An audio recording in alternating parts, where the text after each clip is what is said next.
윤석열 대통령과 한동훈 대표는 전두환의 후예입니까? 사랑하는 광주 시민 여러분, 3년은 너무 깁니다. 윤석열 검찰 독재 정권의 조기 종식을 위해 몸을 던져 싸우고 있는 조국혁신당 대표 조국입니다.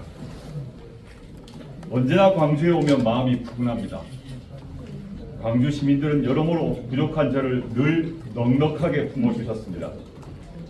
창당 선언 직후 방문한 곳도 광주였고 창당 이후 저의 첫 지역 방문도 이곳 광주와 호남입니다. 이번 호남 방문에는 특별히 감사의 의미도 담았습니다. 이제 막 정당에 닻을 올린 조국혁신당에 많은 관심과 성원으로 4월 총선까지 거침없이 달려갈 수 있는 동력을 만들어 주셨습니다. 정말 고맙습니다. 이렇게 푸근하기만 하면 좋을 텐데 광주에 오면 마음 한켠이 시립니다. 아직도 5월이면 그 찬란한 5월에 광주의 공기가 무거워지는 이유를 잘 알기 때문입니다. 아직도 총을 쏘라고 지시한 자를 찾지 못했습니다. 위대한 국민들은 그게 누구인지 다 알지만 학살 책임자들이 증거를 없애고 입을 닫아 어쩌면 영구 미제 사건이 되어버릴지 모른다는 우려도 들립니다. 진상규명조사위원회는 제대로 된 조사나 의견 수렴도 하지 않은 채 활동을 마무리했습니다. 이제 40년이 넘게 흘렀습니다. 하지만 진상규명과 책임자 처벌, 명예회복과 보상, 배상은 너무나 부족합니다. 그나마 5.18 광주 민주화 운동에 대한 역사적 평가는 다 끝난 것이 아니었습니까? 그런데도 아무런 역사적 근거 없이 상식밖에 주장하는 자가 버젓이 국민의힘 후보로 나섰습니다. 이변이 없는 한 그 후보는 22대 국회에서 일할 국민의 대표자로 선출될 가능성이 큽니다. 참담함을 느낍니다. 한동훈 대표가 국민의 눈높이에서 재검토해달라고 했다고 합니다. 혹시나 싶었습니다. 그런데 도태우 후보가 사과문 같지도 않은 사과문을 내자 진정성이 된다면서 공천을 확정해버렸습니다. 도태우의 그 사과문 기회가 되면 한번 보시길 바랍니다. 그건 사과문이 아니라 공천을 받기 위한 변명문에 불과합니다. 군부 독재에 맞서 민주주의를 지키기 위해 싸우다 쓰러져간 광주 시민들께 5.18 정신을 계승하겠다는 상식 있는 국민들께 사과한 것이 아닙니다. 자신으로 인해 이번 총선에서 패배하지 않을까 걱정하는 국민의힘 지도부를 향해 머리를 숙였을 뿐입니다. 사과문 어디에도 북한 개입설 주장에 대한 잘못을 인정하는 대목은 없습니다. 국민의힘은 도대체 사과문 어디에서 진정성을 느꼈단 말입니까? 존경하는 광주 시민 여러분, 더 빠르고 더 강하고 더 선명하게 행동하는 조국혁신당은 약속합니다.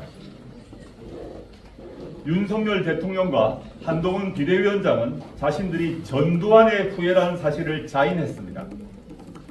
후예가 아니라면 5.18 정신을 헌법 전문에 담는다 운운하면서 5.18 북한 개입설이라는 명백한 허위사실을 유포한 자의 공천을 강행할 수 있습니까? 이에 조국혁신당은 국민의힘이 대구에 공천한 도태우 후보를 5.18 민주화 운동 등에 관한 특별법 위반 혐의로 즉각 고발하겠습니다. 특별법 제8조는 5.18 민주화 운동에 대한 허위사실 유포를 금지하고 이를 위반할 경우 처벌하고 있습니다. 이와 함께 조국혁신당이 추진할 제7공화국 헌법 전문에 5.18 정신이 오롯이 담길 수 있도록 주도적인 역할을 하겠습니다. 민주당과 굳건히 손잡고 해내겠습니다. 국민의힘은 도태우 후보 공천에서 본색을 드러내긴 했지만 헌법 개정 시 전문에 담겠다고 대국민 약속을 하기는 했습니다. 다시 거꾸로 돌아가지 못하도록 국민의힘을 꼭 붙들 것입니다. 존경하는 광주 시민 여러분, 조국 혁신당에 분에 넘치는 지지와 성원을 보내주셔서 정말로 감사합니다. 기대에 어긋나지 않도록 검찰공화국을 다시 5.18 정신이 깃든 민주공화국으로 되돌리라는 국민의 명령을 받들겠습니다. 감사합니다.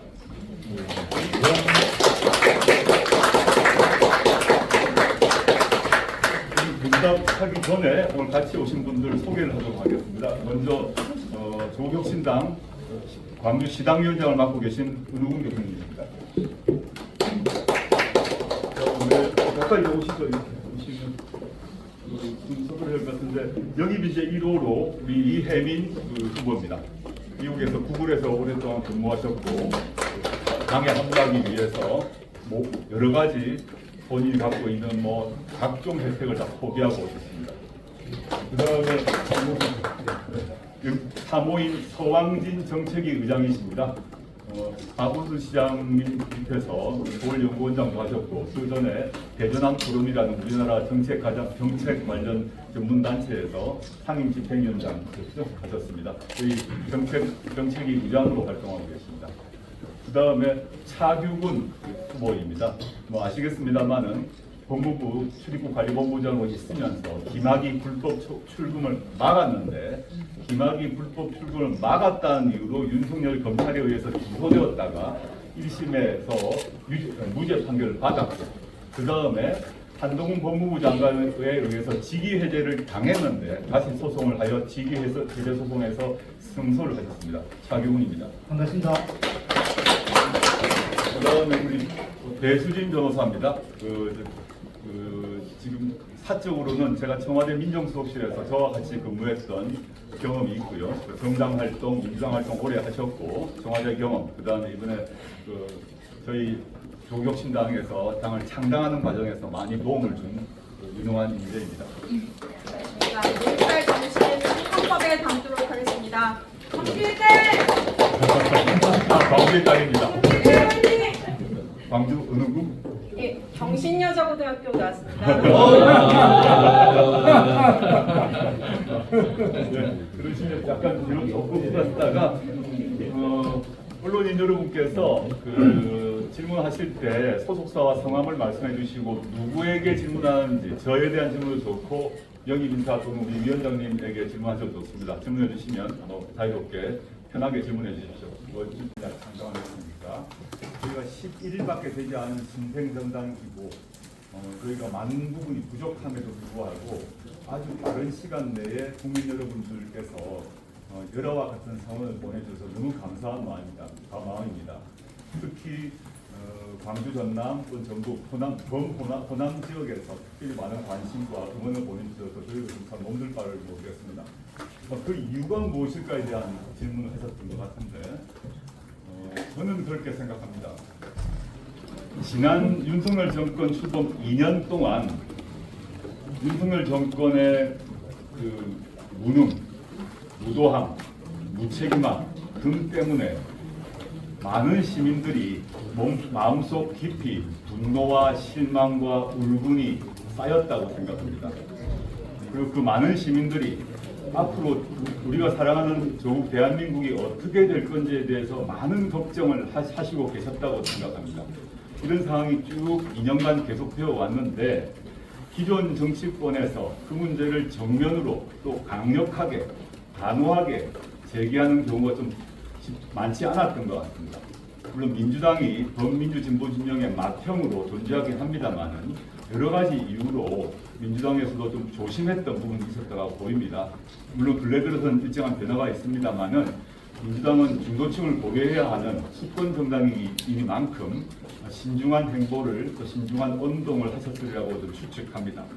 이러한 상황에서 조국혁신당이 나타나서 윤석열 정권의 조기 종식을 정면으로 제기하고 그리고 그 조기 종식을 말로만 제기하는 것이 아니라 실제 행동으로 보여준다는 점, 이 점에서 많은 국민들이 호남대 유권자들은 물론이겠습니다만은 이런 지지를 보내주시는 말씀을 하십니다. 제가 사실 두 번째 호남 지역 전체를 돌고 있는데 거리에서 만나는 시민들, 상점에서 식당에서 만나는 분들이 맨 처음 하시는 말씀이 뭐냐 하면 정말 내 마음속에 있는 말을 해주었다 그렇습니다. 당신이 그 말을 해줘서 내가 너무 기쁘다, 속이 시원하다, 내 화가 풀린다, 이런 말씀 다 해주십니다. 거의 100에 100은 그 말씀을 하십니다. 그 마음이 모이고 모여서 지금 상당히 높은 25% 정도의 물론 비례입니다. 비례의 경우 25% 전후에 지금 그 지지율이 나온 것 같고요. 그런데 그렇다고 해서 이 지지율이라는 게 항상 급락을 하기 마련이기 때문에 저와 조국혁신당은 자만하지 않고 또 오만하지 않고 여기서 신이 나서 머리 쳐들지 않고 더 낮은 자세로, 더 겸손한 자세로 시민들과 만나고 시민들의 목소리를 듣고 경청하면서 이 행군을 진행할 생각이고요. 그리고 그 국민들의 마음이 뭐냐 하면 보다 더 확실하게 싸워봐라, 도대체 뭐 하는 것이냐, 이런 불만이 있었기 때문에 지금보다 더 단호하고 더 강력하게 윤석열 정권과 맞설 생각입니다. 박 기자님. 좀 전에 지지율 말씀하셨는데 특히 호남에서 전체 전국 평균보다 지지율이 높게 나오는데 호남에서 지지율을 견인해 줘야 된다라는 생각이 있으신 것 같아요. 그러면 호남에서는 이 정도 지지율은 나와야 된다는 목표치가 있습니다. 저는 지금의 지지율도 매우 감사한 마음입니다. 아까 말씀드렸듯이 신생 정당으로 많이 부족하고 저 자신도 부족함이 많고 저희 조국혁신당도 부족함이 많은데 25%의 지지율도 참 정말 마음속으로 감사하고 감사한 마음입니다. 저희가 목표로서 더 얼마만큼의 지지율을 원한다라고 말씀드린 것 자체가 좀 건방진 태도라고 생각하고요. 제가 호남 유권자 분들께 부탁하고 싶은 것은 저희가 하고 있는 저희가 제시하고 있는 비전과 정책과 가치를 보시면서 저희에게 한번 힘을 실어 주시라. 지지율 몇 퍼센트 숫자의 문제가 아니라 마음을 한 조각을 내어 주시라 하는 부탁 말씀드리겠습니다. 그 마음을 조금 내어 주시면 제 그 마음에 갚하도록 혼신의 힘을 다해 보겠습니다. 네. FABC 이춘호입니다. 네. 광고 와서 감사하고요. 순천에서 오셨다고 했다가 갔는데 빡쳤습니다. 그래서 여기까지 달려왔습니다. 아, 네. 질문 드리겠습니다. 만일에 대표님께서 원내 진입하신다면 어떤 분야에서 일하고 싶으십니까? 저 개인? 저 개인요? 그것은 당의 결정에 따라서 상임위가 배치될 것으로 예상을 하는데요. 제가 제 전공으로 따지자면 사실은 법사위 쪽일 것 같습니다. 그런데 그게 또 한편으로는 제가 당대표직을 유지하고 있기 때문에 저희 영입인재 그리고 비례지원 인재 중에서 그 율사들이 또 많이 있습니다. 그래서 제가 꼭 법사위를 고집해야 될지 그 문제는 나중에 의원분들이 확정되고 나면 논의를 통해서 제가 결정해야 되지 않을까 생각하고 있습니다. 당대표로서 당 전체를 또 지휘해야 되는 역할도 있기 때문에 그걸 고려해서 판단하도록 하겠습니다. 감사합니다. 계속 우리는 범민주 진영이다 주장 외치고 계신데 그러면 총선 이후에 민주당과 합당을 할 가능성이 있는지 아니면 독자 세력으로서 계속 당색을 유지하실 건지 좀 말씀해주세요. 제가 창당 선언을 부산민주공원에 했을 그 순간부터 지금까지 일관되게 합당을 하지 않을 것이라고 공언해 왔습니다. 많은 분들이 오해를 하시고 그게 합당을 할 것이라고 얘기하는 분석 기사도 있고 하는데 왜 저 말은 잘 안 듣는지 잘 모르겠어요. 제가 수도 없이 반복해왔다. 이유가 있습니다. 그건 두 가지 이유가 있는데요. 첫째는 조국혁신당의 강령이 비전과 정책과 가치가 민주당보다 진보적이고 개혁적인 부분이 있습니다. 그건 저희 홈페이지에 들어가셔서 저희 강령을 보시면 되는데 물론 민주당과 함께 범민주 진보 진영의 그 영역 안에 들어있는 같은 우군이고 형제당인데 같은 부분이 많죠. 그런데 보다 더 진보적이고 개혁적인 부분이 있습니다. 예를 들자면 몇 가지 예를 들 수 있을 것인데 많이 아는 검찰개혁 분야를 얘기를 해보면 민주당은 수사, 기소 분리를 얘기합니다. 그것이 당론이었습니다. 사실 그 민주당이 초기에는 수사기소의 분리를 당론으로 채택하지 못했다가 철험의 소속 의원들이 강력히 주장을 끝까지 해서 그게 당론이 되었습니다. 그런데 조국혁신당은 수사기소 분리 외에 이미 미국에서 오랫동안 실천하고 실험해온 검사장 직선제를 당론으로 넣었습니다. 그게 뭐냐 하면 광주지검장을 광주시장 뽑을 때 직선으로 뽑는 것입니다. 지검장 아닌 부장검사, 검사 등은 시험을 통해 선출하지만 그 광주 지역의 수사와 지휘를 지휘하는 검사장은 직선이 돼야 된다는 것입니다. 왜냐? 검사라는 권력은 막강한 권력입니다. 막강한데 선출되지 않은 권력입니다. 그런 권력은 반드시 국민적 통제를 받아야 합니다. 선거를 통해서 해야 되고요. 그게 미국에서 이미 실시를 하고 있고 그걸 통해서 무슨 부작용이 났다는 얘기를 미국의 검사장 직선제를 통해서 미국에서 분란이 났다, 파퓰리즘이다 들어본 적이 없습니다. 두 번째, 민주당 강령과 차이가 있다면 저희 당 강령에는 기획재정부 개혁이 들어있습니다. 제가 아는 바로 현재 넓은 의미에서 민주진보진영의 정당 중에서 기획재정부 개혁을 넣은 곳은 없는 곳으로 알고 있습니다. 기재부 역시 막강한 권력을 갖고 있습니다. 우리나라의 국간을 지키고 있고 예산에 대한 권한을 갖습니다. 그런데 그 예산은 어디서 나오냐? 우리가 내는 세금에서 나옵니다. 직접세, 간접세, 부가가치세, 우리가 돈을 내면 그 모든 돈이 국가에 모이고 국고에 모이고 그 돈을 결정하는 것이 기재부인데 예산 편성권을 기재부가 딱 틀어주고 있습니다. 그래서 어떤 일이 발생했느냐? 지난 대선 직전에 코로나 팬데믹 때문에 전국의 소상공인들이 힘들었습니다. 그래서 문재인 정부에서 문재인 대통령과 김부겸 총리 등 핵심 인사들이 재난지원금을 전원에게 풀자라고 모든 노력을 다하고 기재부를 설득했는데 기재부가 거부를 했습니다. 예산 편성권이 기재부에 있거든요. 거부를 해가지고 100% 풀지를 못하고 제가 퍼센트는 헷갈립니다. 70몇 프로인가를 푼 걸 알고 있습니다. 이건 숫자는 확인해 보시길 바랍니다. 그랬는데 대선이 끝나고 윤석열 후보가 당선되자마자 그 문재인 대통령이 전액을 풀자고 했을 때 기재부는 뭐라고 했냐면 전액을 풀게 되면 우리나라가 재정 적자가 심각해져 가지고 나라가 망하니 안 망하니 했는 그 기재부가 윤석열 후보가 딱 대통령으로 당선되고 얼마 안 돼서 100%를 다 줬어요. 거짓말을 한 거죠. 국민을 속인 거죠. 저는 이런 거 있을 수 없다고 생각합니다. 우리의 돈을, 국민이 낸 우리의 돈을 가지고 사기를 친 것입니다. 제가 약간 과격한 용어를 쓴 것 같습니다. 명백하게 사기를 친 것입니다. 선출되지 않은 권력이 국민들이 낸 세금을 가지고 어디에 쓸 것인가에 대해서 거짓말을 한 것입니다. 대통령을 속인 것입니다. 그리고 차기 대통령 윤석열의 눈치를 본 것입니다. 이런 식의 예산 편성 사용 안 됩니다. 그래서 저는 기획재정부에서 예산처를 독립시켜서 분리시켜서 국회의 통제에 두어야 된다라는 점을 명백히 하고 있습니다. 그 다음에 정책 그 외에 사회경제적 정책 문제는 우리 소강진 정책위 의장께서 차례차례 브리핑을 다음 주부터 할 건데요. 수많은 예 중에 하나만 말씀드리자면 며칠 전에 조국혁신당의 당원으로 가입한 홍정학 장관님이 계십니다. 민주당 국회의원이셨고 문재인 정부 중소벤처부 초대 장관이셨는데 그분이 의원 시절에 신혼부부 전체에게 양질의 공공임대주택을 장기간 제공해야 한다는 정책을 만들고 그걸 추진을 했습니다. 근데 당시 민주당이 그것을 반대해서 다 무산되었습니다.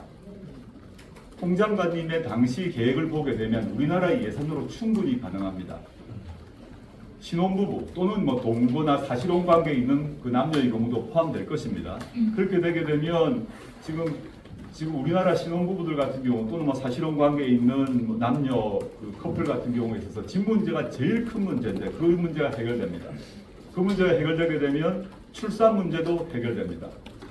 이런 것이 이제 과거 이미 정책으로 마련된 바 있다. 그것을 저희의 강령으로 채택을 하고 있습니다. 그 상세한 정책은 추후 다음 주부터죠? 네. 다음 주부터 우리 서강진 의장께서 저희의 조국혁신당의 사회경제적 정책 문제에 대해서 하나하나 소개할 생각이니까 주목해 주십시오. 시더니 마지막으로 하겠습니다. 네, 잘 못 들었어요. MBC 네네. 대표님께서 지금 윤석열 대통령이 언급하셨는데 그럼 대통령께서 오늘 지금 전남에서 민생토론을 보고 있거든요.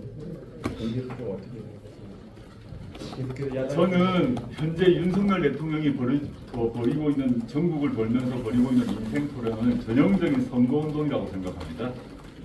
만약에 문재인 대통령 그 이제 노무현 대통령이 이런 식의 선거 직전에 민생 토론에 한 번을 들어본 적이 없습니다. 당시 시급한 사안이 있을 경우 뭐 정책 토론을 합니다만은 전국을 돌면서 민생 토론하는 형식으로 선거 운동을 하고 있고 노무현 대통령이 또는 문재인 대통령이 이 정도의 선거 운동을 했다면 아마 탄핵되었을 것입니다. 뭐 헌법재판소에서의 탄핵 결정 문제와 별도로 과거 한나라당 등의 국민의힘 전신정당은 탄핵을 하자고 또는 탄핵을 해야 한다고 했을 정도의 사안인데 지금 현재 윤석열 대통령이 지금 전남에 와 있는 걸로 알고 있습니다만은 전국에 사실은 취급하지 않은 사안인데 그 지역 맞춤형 공약을 홍보하러 다니고 있다고 생각이 듭니다. 이건 저는 심각한 정치적 중립 위반이라는 생각을 하고 있습니다. 아까 판단하지 않는 두 가지 이유가 있어서 정책적인 차이점. 제가 하나를 얘기 안 했거든요. 하다가 나는 여기 광산구 민영배 의원의 탈당 사례를 보라고 여러 번 말씀합니다. 민주당 소속 의원인데 민영배 의원이 탈당을 하셔서 무소속이 되고 그 뒤로 복당을 했습니다. 근데 많은 언론인 그리고 많은 국민들이 민영배 의원이 왜 탈당을 했지를 모르고 계십니다.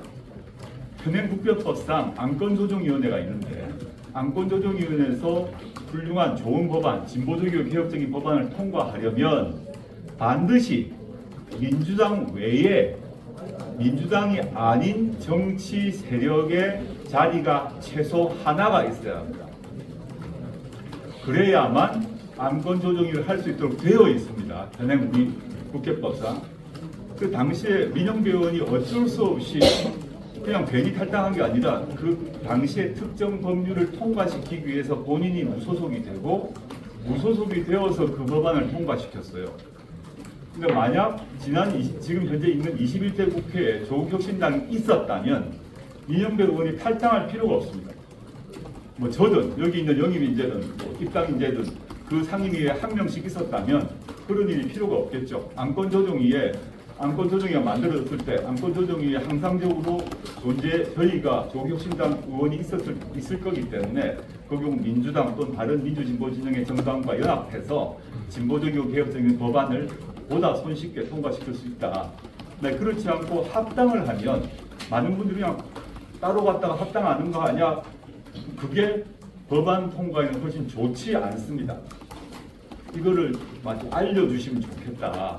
민주당에게도 좋은 일이고 공통의 법안, 특히 진보적이고 개혁적인 내용을 갖는 공통의 법안 경우 반드시 안건조정위 안에 민주당이 아닌 그렇지만 진보적이고 개혁적인 정치인 국회의원이 한 명 있어야 된다. 그 점 분명히 밝히고 싶습니다. 뒤에 아마 일정이 있나 봅니다. 네, 제가 재촉을 하시네요. 웃으면서 한번 사람 한번 해주시죠. 네. 파이팅으로 하시죠. 네. 파이팅 하겠습니다. 각자 해주세요. 파이팅! 웃어주십시오.